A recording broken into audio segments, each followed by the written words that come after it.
Last minute shakeup at 5:30 a.m., laundry situation not good. And when your focus is on helping your clients, it's easy to forget about yourself. But NASM knows trainers. Morning ride is okay. And staying in front of the day isn't always as simple as 1, 2, 3. So when the unexpected has you pressing pause, what's the latest on creatine? I'm going to get back to you on that. let NASM1 help you press play. Visit NASM.org to sign up for a membership today. You're listening to the Mindful Drinking Podcast with Derek Brown on the NASM Podcast Network.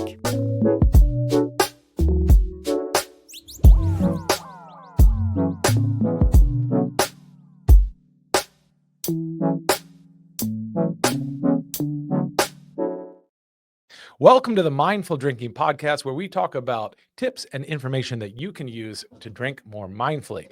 I'm your host, Derek Brown. I'm a certified wellness coach with NASM and an award-winning bartender and author of Mindful Mixology, a comprehensive guide to no and low alcohol cocktails. Like you, I've had some moments in my life where I had, let's say, just a great amount of stress. You know, those moments that you go through where maybe there's like really life or death situations in some cases, but even if they're not life or death, they're just really weighing on you, and the intensity of them is overwhelming. And I'd like to describe one, although I won't go into too much detail. But at the time, my partner and I had reached a crossroads, and I don't know. I didn't know if we were going to continue, to be honest with you. We had this fundamental disagreement about our relationship that was not going to be smoothed over. It was not something at that moment that we could have a very adult conversation about and just work out. Instead, the passions were inflamed. We didn't say the nicest things to each other. I walked out. And what did I do after I walked out? It's not uncommon. It's a very movie scenario. I walked into a bar and immediately ordered a whiskey, and then another whiskey, and then another whiskey. And honestly, yeah, it really is this typical movie scenario that you've seen. If anyone watches superhero movies, there's one recently that I saw where the main character had essentially, let everybody down. And there he was, just drinking, pounding drink after drink. And I was doing the same. Now, my bartender was very kind, and they were looking after me. I wasn't in a place where I was falling over, belligerent, looked like I was going to go drive or whatever. So I do want to qualify that. But I was in a place that was really emotionally difficult. And so after 2 or 3 whiskeys, I felt better. I honestly did. I just genuinely felt better. And the feelings that I had, all that negativity, all of the kind of difficult feelings, well, they were there somewhere in the background, but they weren't at the forefront of my thought. And now I could have a conversation and feel a little bit lighter. Now, obviously, that's not where the story ends. Or I don't think this would be called the Mindful Drinking Show. This would be the Drinking Podcast instead. The thing is that we didn't last. That relationship, for better or worse, ultimately we parted, and on very good terms, but recognizing that it wasn't the right relationship for us. But what happened after that is that I looked back on the relationship and thought a little bit more about the causes of our problems. And one of them, sure enough, for me at least, was alcohol. Alcohol had led me to a place where I was spending more time out. And really, it wasn't just alcohol. To clarify, there were other mental health issues that I had not addressed. Alcohol, in many ways, was a balm. It was a way, it was a medicine of sorts. It's a way to soothe me when I was not paying attention to deeper issues in my life that I needed to pay attention to. And so, in fact, later, I don't mind saying I was diagnosed with bipolar disorder, because I think it's important that we talk about our mental health. And I think it's important that we be honest about, our mental health, so others can realize It's not an easy path, but it is one that we have to start by talking about it. And so alcohol had been a way to sort of relieve some of the, racing thoughts and some of the difficult experiences I had, the ups and downs with bipolar disorder. Those things are pretty highly correlated, mental health and alcohol use disorder, which is, more popularly called alcoholism. And so that was some of the problems that led up to it. Now, afterwards, when I drank because I was upset about the relationship, maybe it temporarily was able to relieve some of the stress, the frustration that I had, but it actually caused more in the long run. Ultimately, alcohol, especially heavy drinking, can lead to greater anxiety, greater stress. And so, what I'm trying to get at is that there was this moment, small moment of reprieve, and it did work. I don't want to suggest it didn't because we all know otherwise. Many of us have been in that experience. However, the before and after didn't work. And alcohol had created and even doubled some of the problems in a way. And so I think what I'm saying is to be cautious of that. Stress and anxiety are not a really good reason to drink. And as much as we see those movie images, as much as we see that happening, we know that the aftermath can be really bad. And so I'll give you some examples. Have you ever heard the term anxiety? Actually, I'm sure you have. It's become popularized. Anxiety is that feeling that you have after you drank too much. I don't know about you, but I'd wake up and I'd be like, "Oh, what did I do?" And like start kind of texting my friends to like stick my toe in the water and see was I out of control, And actually sometimes I really did kind of remember things. I just wanted to see what they remembered as well. And so in that moment of anxiety, it was not a good feeling. In fact, I love this phrase by Kingsley Amis. He's a famous novelist. He called it the metaphysical hangover. And I think that fits, that moment that you're a little bit overwhelmed. So if stress and anxiety is not a really good reason to drink alcohol and may not even be ultimately effective in what you'd like it to be, what is a good reason to drink? And that's what we're going to talk about today. We're going to talk about the 4 C's. And these are drinking occasions that I think, now there's many more than this, right? This is just sort of the core that I think is appropriate places to drink and that I'm going to go through and try to describe them. I really got a lot of inspiration from an anthropologist named Dwight Heath, who wrote a book on drinking occasions, and he went really in depth about, the different drinking occasions and the different kind of cultural responses to alcohol and how they can, in some cases, be healthier than others. And especially when we talk about alcohol in terms of something we have with dinner, something we have as a collective celebration versus something we drink alone. And I think that I'm not going to go too much into the book, but there's another anthropologist named Clifford Geertz who talked about thick description. And I want to describe this term because I think it's a really good one. And basically what he's saying is that there are different ways to describe what we do. And I'll give you a perfect example.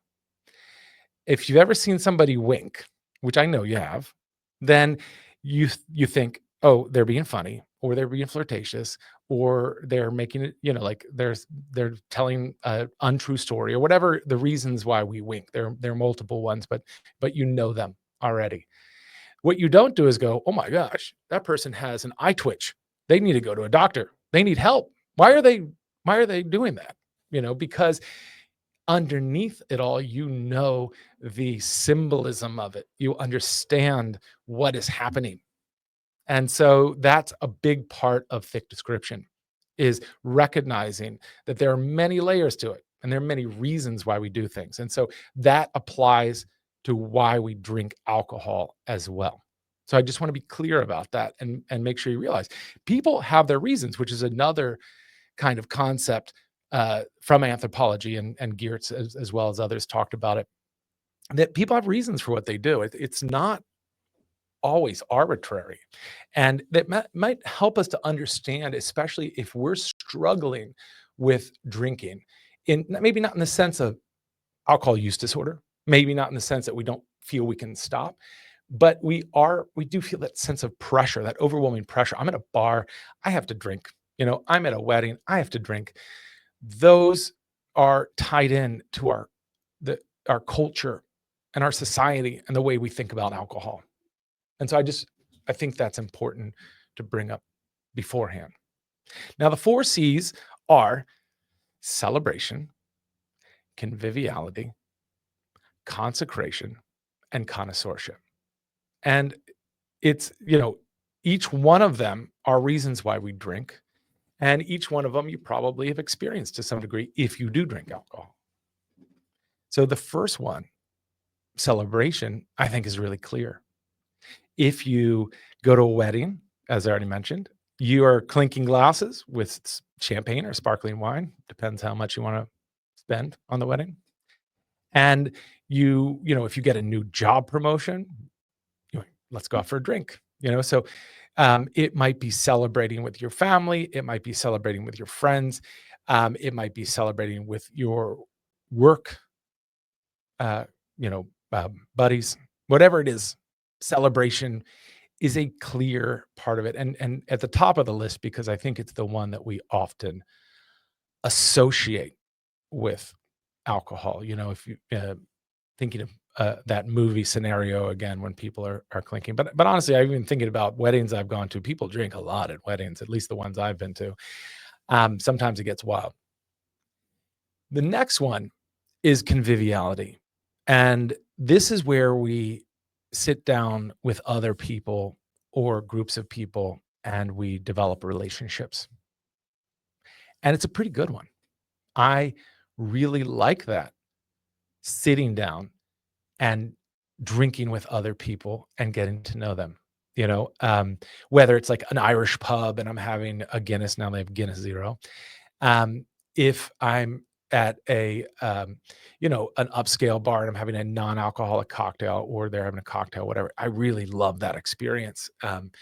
And it can be deeper in some ways if it's not overdone, right? You can have a more coherent conversation. In fact, it's really funny that people often say to me, like, I don't know, like if I stop drinking or I reduce my drinking, then I don't know if I'm going to have as great stories and have as great conversations.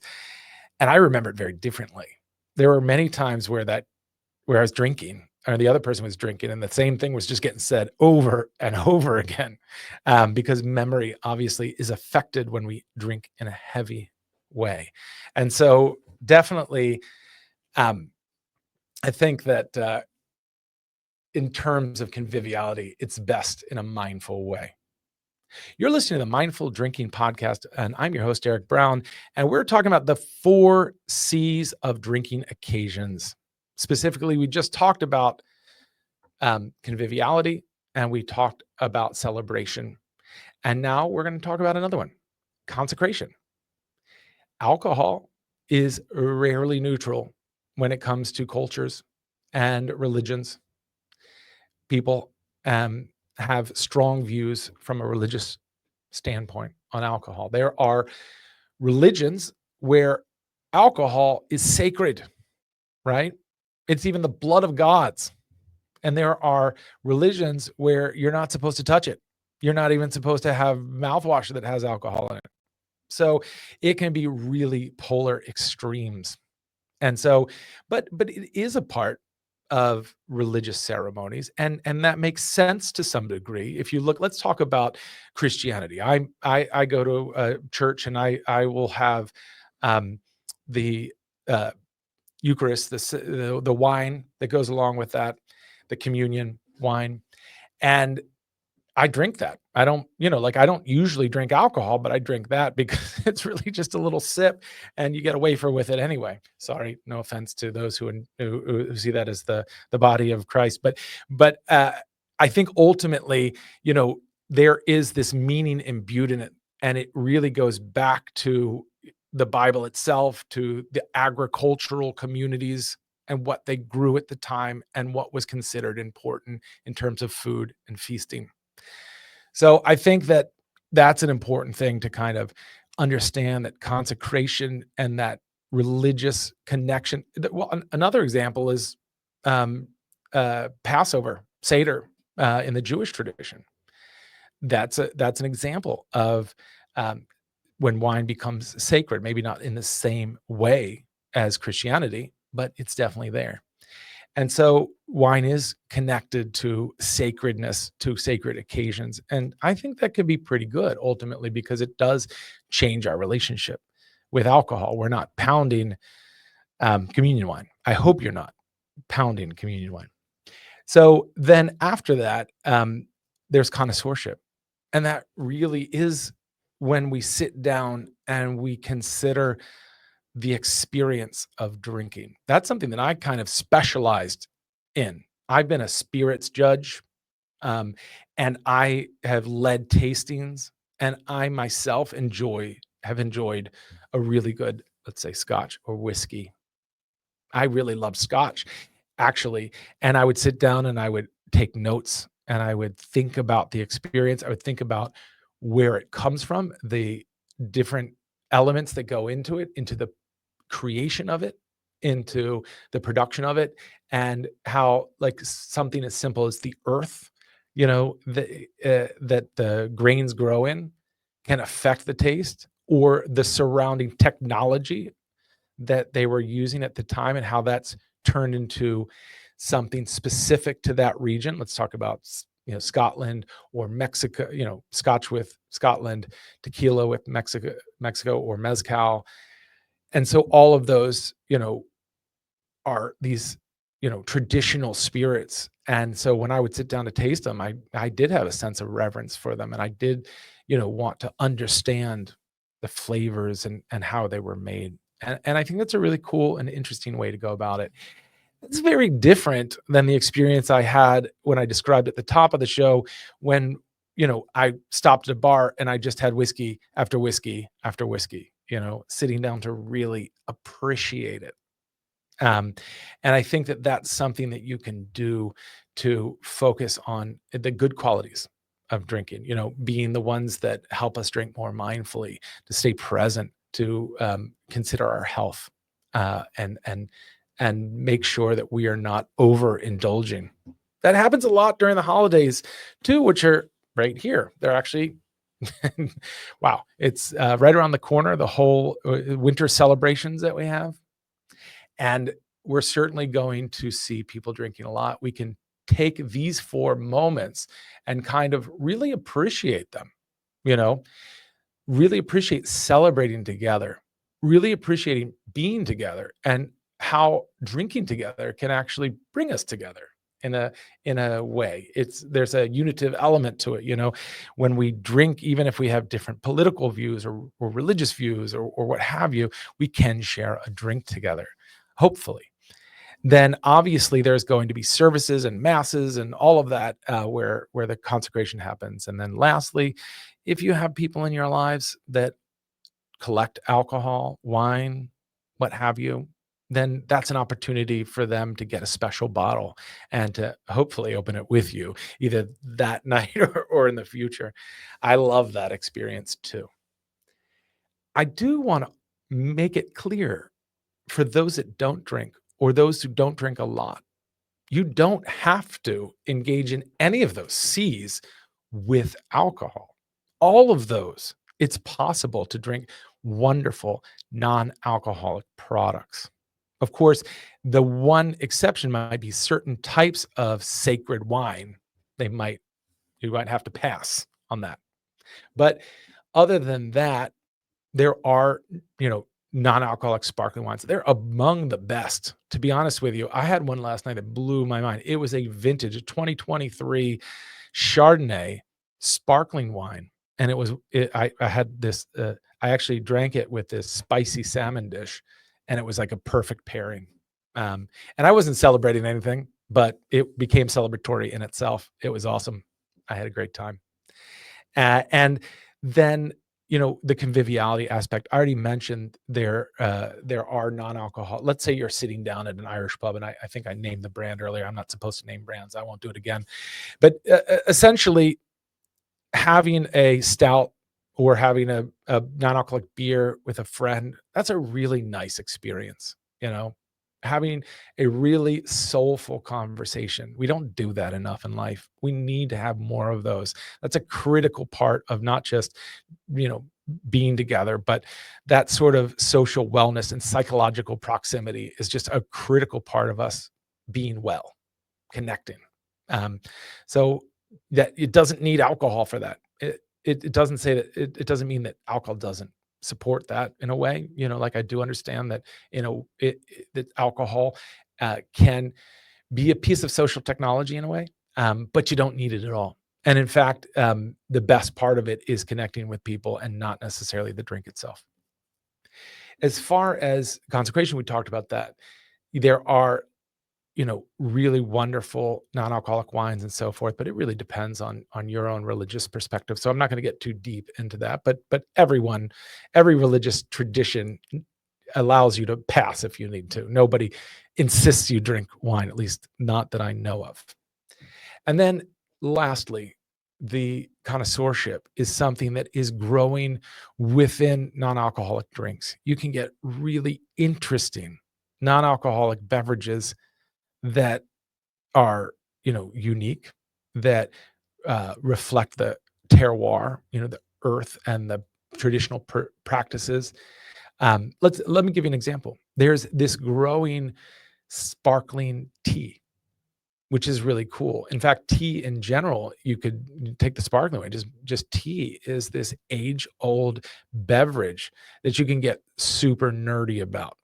You can really get into collecting it. I once had a pre-Maoist pu'er tea. Pu'er meaning this is this old tea. It's been aged. So it was literally created before Mao took power in China, which is amazing. And it was awesome. It tasted like dirt. I'm not gonna lie to you. It did taste like dirt, but kind of in a good way. It was like a good dirt, if that makes sense to you. For those of you who are connoisseurs of like, let's say, great French wines, you might be on my side. For those of you who aren't, you might have just hung up. So I think that there's lots of opportunities for connoisseurship within non-alcoholic products too. So what I'm trying to say is that there are reasons that we drink. And there are some of those reasons that better than others. Let's be clear. Stress and anxiety is a really bad reason to drink. I think I don't know if I said it firmly enough. So let me just repeat that. It's a terrible idea to drink when you are stressed out or anxiety. It's not going to support your health. It's not going to support your mental health there, especially if you're drinking heavily. However, these other reasons, when it's the 4 C's, that can be something that supports your health. And in fact, there was a writer that said, drink because you're happy, right? Not because you're sad. It's not the alcohol that makes you happy, right? It's the other things that surround it, the conversations, the environment, the connection that we feel, the holidays, all of that good stuff. And alcohol, if that's what you choose to drink, is just the cherry on the top of the Manhattan. I had to use that metaphor. I couldn't use the Sunday. I had to use the metaphor of Manhattan. So during this holiday season and throughout the year, think about how the 4 C's interact with the way you drink. I think that you can use a plan if you you can create a plan to drink in a way that is meaningful and intentional for you, that relates to the things that are important to you. And keep in mind that you don't necessarily need to drink at all, that there are options. And you don't have to sit in your room by yourself drinking soda. You can have wonderful drinks and go out and have fun and be part of celebrations and connect with your friends and geek out. I'll give you an example. I every year in January, this year it's January 10th through 12th. Sorry, 2025 being this year, I mean next year, is the Mindful Drinking Fest in Washington, D.C. And we have people coming from everywhere, about 1,500 people come, and there are hundreds of beverages to try. You can just, go through and try all these different sparkling wines, all these different wines, all these different non-alcoholic beers and so forth. And you'll definitely find something that you can geek out on and love and share with your friends. It's like a big wine tasting in that way. So that's an example of where you can really get out and not just feel like you have to stay away from other people and connecting with other people, because that social wellness is critical to our health. Well, that's all I had to say today, and I hope that helped you to conceptualize and think about drinking in a slightly different way. As always, we would love to hear from you. So if you have any comments, please let us know. If you want to like our post, we'd love that. If you want to share that post, even better. And otherwise, we wish you a very happy holidays, and we would love for you to listen to us again. And until then, here's to mindful drinking.